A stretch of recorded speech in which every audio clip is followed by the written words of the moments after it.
Rachel Reeves, we can put this diplomatically, she is under pressure to explain the, in quotes, fake claims, close quotes, otherwise known as lies, on her curriculum vitae, on her professional CV.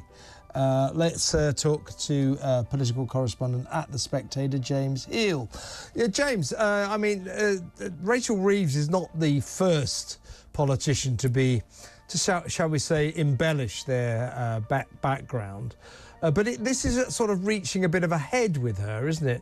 You know, first of all, we're told, she was an economist at the Bank of England for 10 years. Well, it looks like she did that job for 6 years.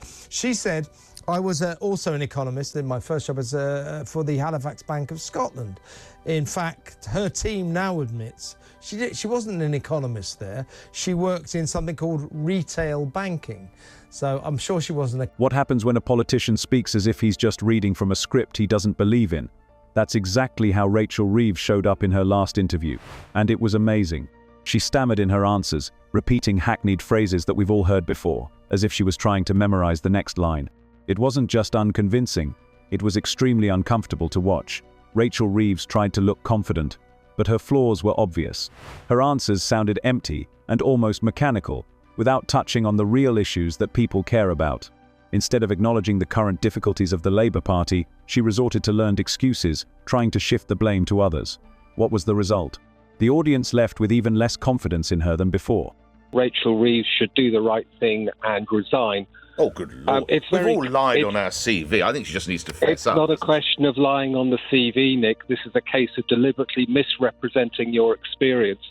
I don't believe for one instance that Rachel Reeves is an economist and has been anywhere near the formulation of any kind of financial policy during her work experience. I think she's totally unqualified for this job, and I think she should do the right thing, which is to resign. A person who's in a position of financial trust cannot abuse that trust in any way whatsoever, and she has abused voters' trust immensely. This is important because people need leaders who are able to answer difficult questions honestly and openly, rather than evading them with pre-prepared answers.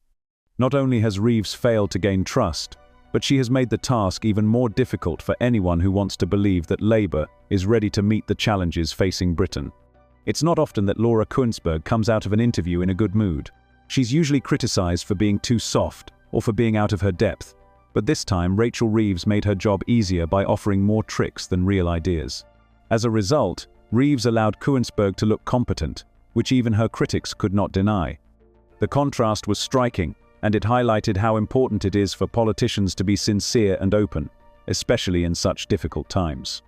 I think it's quite silly. I mean, find me somebody in the country who hasn't embellished a CV now and again. And also, I think, people in the country don't care about this stuff. When they hear things like this, they just see it as a Westminster bubble kind of thing. Nobody in the ordinary world will even bother to understand what the difference between working in retail banking and being an economist is.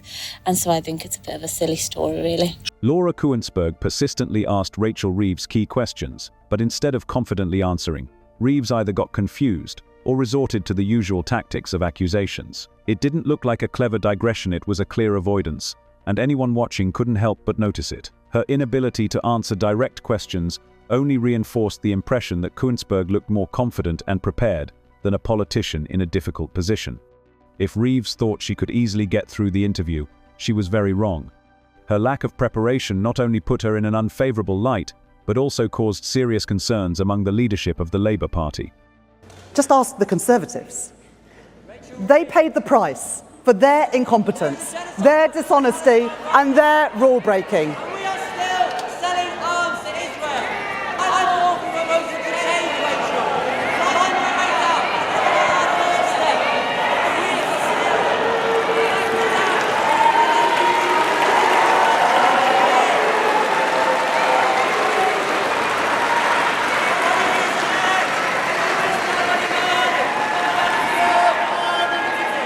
When the interviewer, who is often a critic himself, turns out to be more competent than the guest, it is a wake-up call for a party seeking to govern the country.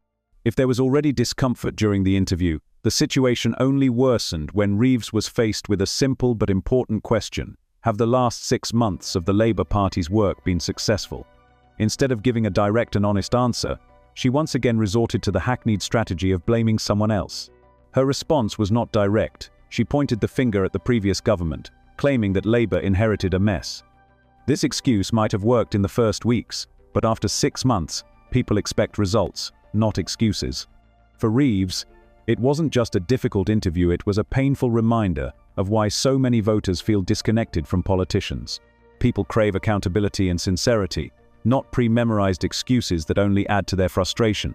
I got into trouble when I was in opposition. Before they took over, so I used to say nice things about Rachel Reeves, a good, sensible woman, and she's still a very nice woman, and good and sensible. She's as boring as her Prime Minister, but that's a problem for the whole government. But she really disappointed me. It was bound to be an unpopular budget. She'd made this stupid promise not to use the normal toolbox of every chancellor. Mm-hmm. Apparently she wasn't going to raise income tax, she wasn't going to raise VAT, she wasn't going to raise national insurance, corporation tax. That's 70% of the revenue. So it was the mistakes in the election. Enormous taxes on employers. I would have raised, I think, VAT and fuel tax. So I'd have been hated, I'd have needed police protection. But in the national interest, that's what you're working towards in the first budget. And you don't put, in the present state of the economy, a big tax on employment in the way she has. The farmers, well, I'm rather on her side. When the conversation turned to Britain's colossal debt, Reeves again shifted the blame to the previous government. Although the Labour Party has indeed inherited economic problems, after a few months in power, people are not looking for excuses, they want solutions. Reeves argued that Labour was not to blame for the debts, but this distracted from a more important issue. What are they actually doing to fix the situation? Laura Kuenssberg demanded specifics from Reeves, but instead of clear figures, she limited herself to vague promises about future plans for a country suffering from rising inflation and economic pressures. The lack of detail was striking. Families are experiencing difficulty, and small businesses are struggling to survive. When leaders shirk responsibility and don't explain how they're going to change the situation, it raises doubts about whether the government even has a plan. What would you like an individual, a consumer, a household, what do you want them to think of your budget? That I've done everything in my power to protect ordinary working people, that we're beginning to fix our National Health Service, and that we're beginning to rebuild our country, fixing the foundations, to seize the enormous opportunities that I can see are out there and we must grasp together as a country. Reeves' inability to come up with concrete solutions was a missed opportunity to restore trust. One of the highlights of the interview was when Laura Kuenssberg asked Reeves about the growing trend of wealthy people leaving the UK.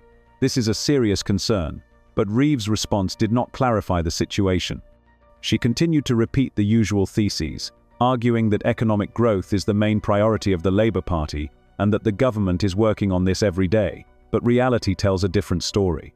Reeves pointed to the new apartment complexes as evidence of progress.